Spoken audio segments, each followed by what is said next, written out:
नमस्कार दोस्तों, मैं आपका दोस्त रवि मोहन आप सभी का कहानी और किरदार के इस नए अंक में स्वागत करता हूं। आज मैं आपको सुनाने जा रहा हूं हरिशंकर परसाई जी की लिखी हुई कहानी अकाल उत्सव। आप सोचेंगे कि अकाल का उत्सव ये क्या है? जी, हमारे देश में हर बात का उत्सव है।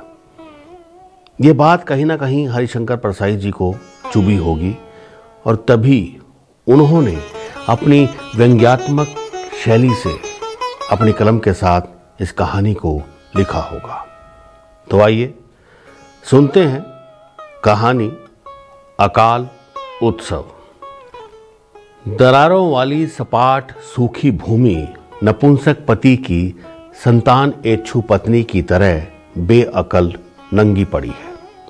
अकाल पड़ा है। पास ही एक गाय अकाल के समाचार वाले अखबार को खाकर पेट भर रही है। कोई सर्वे वाला अफसर छोड़ गया होगा। आदमी इस मामले में गाय बैल से भी गया बीता है। गाय तो इस अखबार को भी खा लेती है, मगर आदमी उस अखबार को भी नहीं खा सकता जिसमें छपा है कि अमेरिका से अनाज के जहाज चल चुके हैं। एक बार में खा गया था। एक कॉलम का 6 पंक्तियों का समाचार था। मैंने उसे काटा और पानी के साथ निगल गया। दिन भर भूख नहीं लगी। आजकल अखबारों में आधे पृष्ठों पर सिर्फ अकाल और भूखमरी के समाचार छपते हैं। अगर अकाल ग्रस्त आदमी सड़क पर पड़ा अखबार उठाकर उतने पन्ने खा ले तो महीने भर भूख नहीं लगेगी। पर इस देश का आदमी मूर्ख है, अन्न खाता है, भूखमरी के समाचार नहीं, दाना चाहता है। हर साल बसंत आता है, हर साल मंगल वर्षा होती है, हर साल शारदों उत्सव आता है, हर साल अकाल भी आता है। जैसे हर साल स्वाधीनता दिवस और गणतंत्र दिवस आते हैं। ये मंगल उत्सव अपने आप आते हैं। शरद में कोई चांद की प्रार्थना नहीं करता कि हे अमृत घट, उत्सव के लिए अमृत, मगर अकाल के लिए बड़ी प्रार्थनाएं, बड़े अनुष्ठान करते हैं। अकाल के लिए इंद्र पूजा होती है। पहले इंद्र पूजा वर्षा के लिए होती थी, मगर अब अवर्षा के लिए इंद्र पूजा होती है। कृष्ण का गोवर्धन पर्वत कुछ दिनों में धूल होकर बिखर जाएगा। इंद्र का कोप अब भीषण वर्षा में नहीं बल्कि अवर्षा में प्रकट होता है। गोवर्धन को तस्करी यूरोप में बेच डालेंगे, बड़ी प्रार्थना होती है। जमाखोर और मुनाफाखोर साल भर अनुष्ठान कराते हैं। स्मगलर महाकाल को नरमुंड भेंट करता है। इंजीनियर की पत्नी भजन गाती है, प्रभु कष्ट हरो सबका। भगवान, पिछले साल अकाल पड़ा था, तब सक्सेना और राठौर को आपने राहत कार्य दिलवा दिया था। हे प्रभु, इस साल भी इधर अकाल कर दो और इनको राहत कार्य का इंचार्ज बना दो। तहसीलदारिन, नायबिन, ओवरसियरन सब प्रार्थना करती है। सुना है विधायक भार्या और मंत्री प्रिया भी अनुष्ठान कराती है। जांच कमीशन के बावजूद मैं ऐसा पाप में विचार नहीं रखता। इतने अनुष्ठानों के बाद इंद्रदेव प्रसन्न होते हैं और इलाके के तरफ से नल का कनेक्शन काट देते हैं। हर साल बसंत, हर साल शरद, हर साल अकाल। फिर अकाल उत्सव क्यों ना हो जाए? इसे मनाने की एक निश्चित विधि होती है, जैसे दूसरे उत्सवों की होती है। गणतंत्र दिवस पर परेड होती है। अकाल में सस्ते गल्ले की राशन दुकान पर भी परेड होती है और ज़्यादा जोश से होती है। गणतंत्र परेड कुछ घंटे होती है, अकाल परेड महीने में हर रोज होती है। राशन दुकान पर खाली झोला लिए खड़ी फौज में उन फौजियों से ज्यादा जोश होता है।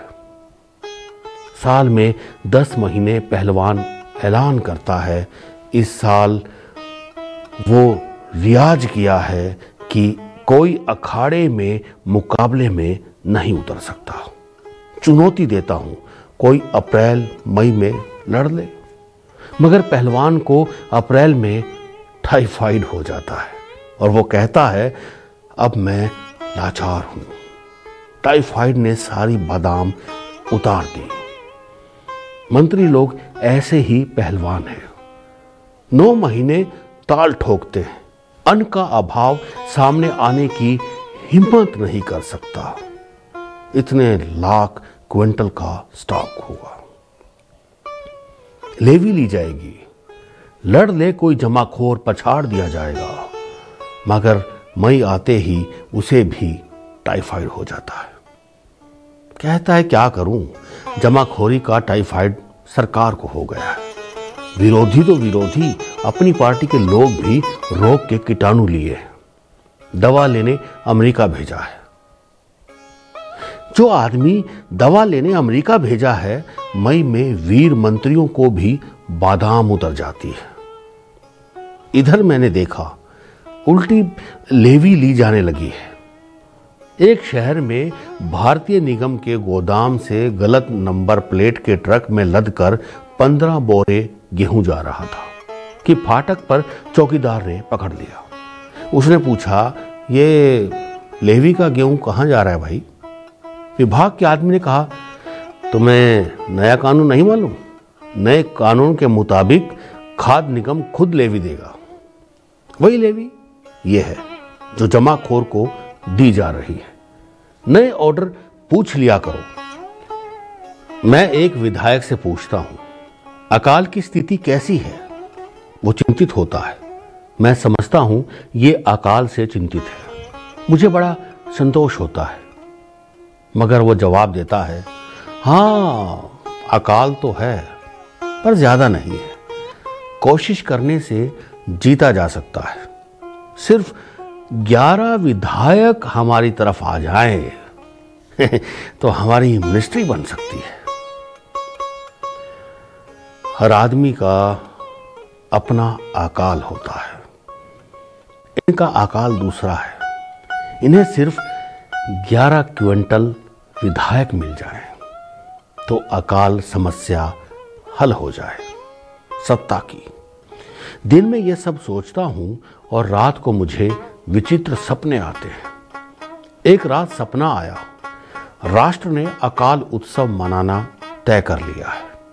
कई क्षेत्रों में हो रहा है। एक क्षेत्र में अकाल उत्सव मैंने सपने में देखा।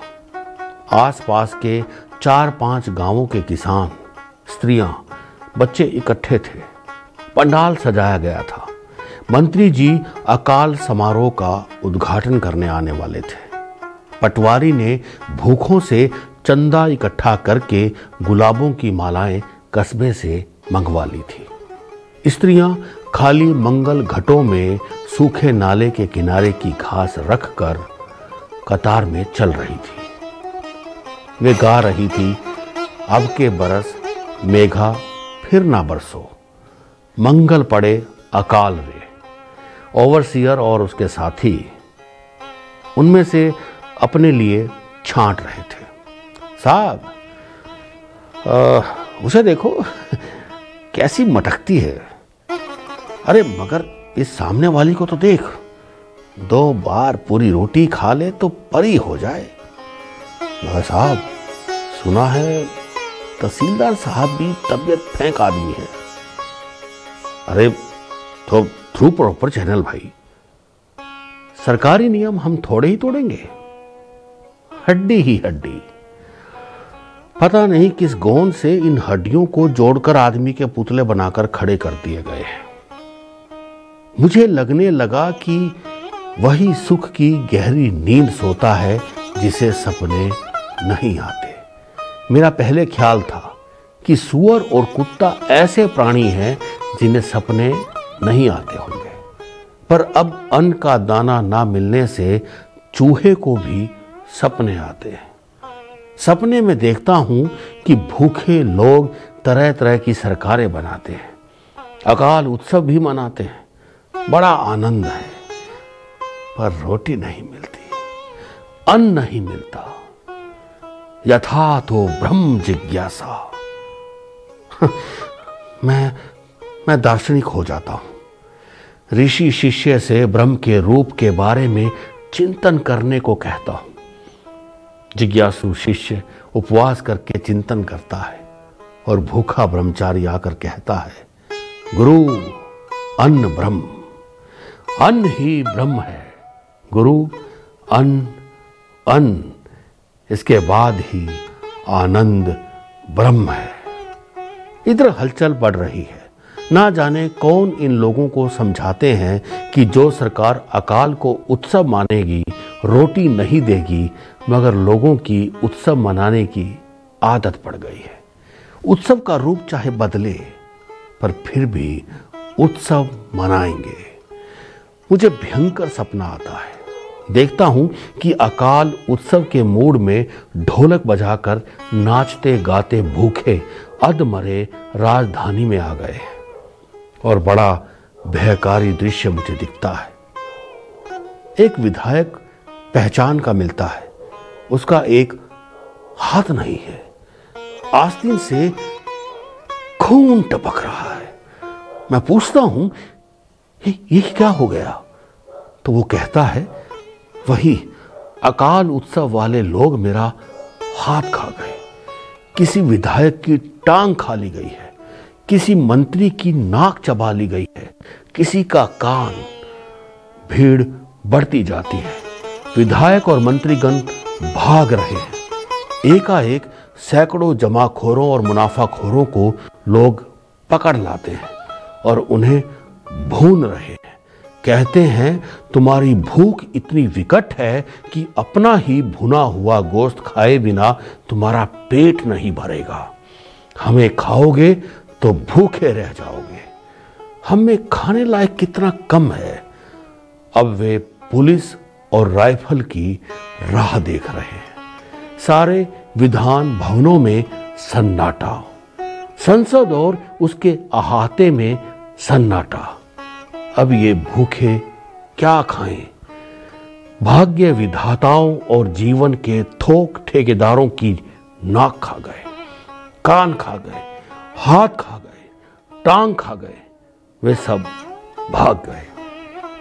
अब क्या खाएं? अब क्या खाएं? आखिर वे विधानसभा और संसद की इमारतों के पत्थर और ईंट काट काट कर खाने लगे। भयंकर सपना। मेरी नींद टूट गई। मैं पसीने से लथपथ हो जाता हूं, घबराहट होती है। क्या करूं? सपना ही तो है। ये सोचकर शांत होना चाहता हूं, मगर चैन नहीं मिलता। मानस चतुर्थी वर्ष है, इसलिए मैं रामचरितमानस श्रद्धापूर्वक फिर से पढ़ रहा हूं। मैं रामचरितमानस उठा लेता हूं, इससे शांति मिलेगी। यूं ही कोई पृष्ठ खोल लेता हूं, संयोग से लंका कांड निकल पड़ता है। मैं पढ़ता हूं, ये जीवित रहने की इच्छा की गोंद है। ये हड्डी जोड़ देती है, आंतें जोड़ देती है। सिर मील भर दूर पड़ा हो तो जुड़ जाता है। जीने की इच्छा की गोंद बड़ी ताकतवर होती है। पर सोचता हूं, ये जीवित क्यों हैं? ये मरने की इच्छा को खाकर जीवित हैं। ये रोज कहते हैं, इससे तो अच्छा है मौत आ जाए, पर मरने की इच्छा को खा जाते हैं। मरने की इच्छा में पोषक तत्व होते हैं। जीने की इच्छा गोंद होती है जो शरीर जोड़े रखती है। मरने की इच्छा में पोषक तत्व होते हैं। अकाल उत्सव शुरू हुआ। उत्सव में कवि जरूरी होते हैं। वो उत्सव का मूड बनाते हैं। वहां तो कवि भी थे जो समानुकूल कविता बना लाए थे। विधायक ने संक्षिप्त भाषण दिया। बड़े सौभाग्य का विषय है कि मंत्री महोदय जी हमारे बीच पधारे हैं। उन्हें कई उत्सवों का निमंत्रण था, पर इस क्षेत्र के अकाल से उन्हें विशेष प्रेम है, इसलिए वे यही पधारे। हम उनका स्वागत करते हैं। माला पड़ी और तालियां पीटी। सबसे खूबसूरत तालियां पीटी मंत्री जी के आस पास बैठे जमाखोरों ने, मुनाफाखोरों ने, चोर बाजारियों ने और इनके सरकारी मौसेरे भाइयों ने। तो मंत्री जी ने भाषण दिया। आपका आभारी हूं कि इस अकाल उत्सव के उद्घाटन के लिए आपने मुझे आमंत्रित किया। अकाल भारत की पुरानी परंपरा है। आप जानते हैं कि भगवान राम के राज्य में भी अकाल पड़ा था। हमारे 48 राज्य में भी अकाल पड़ा है। हम गांधी जी के आदेश के अनुसार राम राज ला रहे हैं। अकाल राम राज का आधार है। मर्यादा पुरुषोत्तम भगवान राम राज का स्वर्ग नहीं ला सकते थे यदि अकाल ना पड़ता। इसीलिए अकाल का स्वागत करना चाहिए। अकाल के बिना रामराज नहीं आ सकता। मेरे विपक्षी मित्र जो भारतीय संस्कृति के पूजक हैं, मुझसे सहमत होंगे कि अकाल हमारी महान भारतीय संस्कृति का एक प्रमुख तत्व है। द्रोणाचार्य जैसे वीर तक भूखे मरते थे। मेरी इच्छा है आप खूब खुशी के साथ अकाल उत्सव मनाएं। हम घोर संकट में भी प्रसन्न रहते हैं। आप जानते हैं, प्रियजन की मौत के बाद हम श्राद्ध करते हैं। तब हाथ पर मल कर शुद्ध घी की परीक्षा करते हैं और उसका लड्डू बनाते हैं। मैं अधिक समय नहीं लूंगा क्योंकि रेस्ट हाउस में मेरा मुर्गा पक गया होगा। मेरी कामना है कि उत्सव सफल हो। वे बैठ गए। इसके बाद 2 कविताएं हुई, एक गंभीर और दूसरी हास्य रस की। गंभीर कवि ने पढ़ा, स्वागत अकाल, भारत के गौरव के प्रतीक, गांधी के सपने के प्रतीक, गोदामों में रखी सुरक्षित हरित क्रांति के प्रिय प्रतीक मनु भी करते बैठे जुगाल। स्वागत अकाल। फिर हास्य रस की कविता कवि मामा ने पढ़ी। मामी बोली मामा से, देखो रोटी तो बिल्ली निगल गई। मामा बोले, रोटी वापस लेने को तुम निगलो बिल्ली को तुरंत। इसके बाद थोड़ी और औपचारिकता के बाद समारोह समाप्त हुआ, क्योंकि रेस्ट हाउस में मुर्गे पककर बांग देने लगे थे। दूसरे दिन से राहत कार्य शुरू हो गए। मुझे सपने बहुत आते हैं। मैं देखता हूं भूखे बिल बिला रहे हैं। मजदूरी पूरी नहीं मिलती, मिलती है तो दाना नहीं मिलता, मिलता है तो महंगा मिलता है, महंगा मिलता है तो उसमें न जाने क्या क्या कचरा मिला होता है। भूखे और अधमरे चिल्लाते हैं, रोटी नहीं तो उत्सव कहाँ का। उत्सव फेल हो गया। मुझे एक सपना और आता है। कुछ दूसरी पार्टियों के लोग सेठों, जमाखोरों, सूदखोरों, मुनाफाखोरों को लेकर आते हैं और लोगों से कहते हैं, तुम्हें रोटी नहीं मिलती क्योंकि गल्ला नहीं मिलता। गल्ला क्यों नहीं मिलता? क्योंकि ये लोग जो आए हैं इनका गला सरकार ने दबा लिया है, जबरदस्ती दबा लिया है। आप लोग बताओ, पीढ़ियों से गल्ला तुम किन्हें बेचते थे? लोग बोले इन्हीं जो आपके साथ आए हैं, यही लोग। मगर ये लोग, नेता लोग बोले मगर बंद करो, अब इस सरकार ने इनका खरीदना बंद कर दिया है। फिर बताओ, गल्ला तुम कौन से लेते थे? लोग बोले इन्हीं से। मगर नेता बोले पर सरकार ने इनका बेचना भी तो बंद कर दिया है। लोगों ने कहा तो हम लोग क्या करें, किसके ईमान पर भरोसा करें? नेता बोले अब हमारी बात मानो, इस सरकार का अकाल उत्सव तुम लोग भुगत चुके। इस सरकार को बदलो, अब हमें वोट दो, हमें विधानसभा और संसद में भेजो, हमारी सरकार बनवाओ। तुम देखोगे कि तुम सब सुखी हो जाओगे। खरीदने वाले खरीदेंगे और बेचने वाले बेचेंगे। यही आदिकाल से चला आ रहा है, यही सनातन धर्म है। हमारे अकाल उत्सव से तुम्हें कोई शिकायत नहीं होगी। लोग बोले मगर, नेता बोले तुम बार बार मगर क्यों बोलते हो? मगर मच बोलो ना। मुझे फिर सपना आता है, मैं सपनों से परेशान हूं। मैं सपनों से परेशान हूं। वे कितने सुखी हैं जिन्हें सपने नहीं आते। अशोक वाटिका में त्रिजटा सीता जी को धीरज बंधाती है। त्रिजटा को भी मेरी तरह सपना आया था। त्रिजटा मुझसे अधिक देखती और समझती थी। उन्हें बहुत आगे का दिखता था। वो कहती हैं, ये सपना मैं कहाँ विचारी, हुई है सत्य गए दिनचारी। तो दोस्तों, ये थी हरिशंकर परसाई जी द्वारा लिखित कहानी अकाल उत्सव। मैं अपनी पूरी टीम की तरफ से हरिशंकर परसाई जी का बहुत बहुत धन्यवाद करता हूँ। मुझे आशा है कि आपको ये कहानी ज़रूर पसंद आई होगी।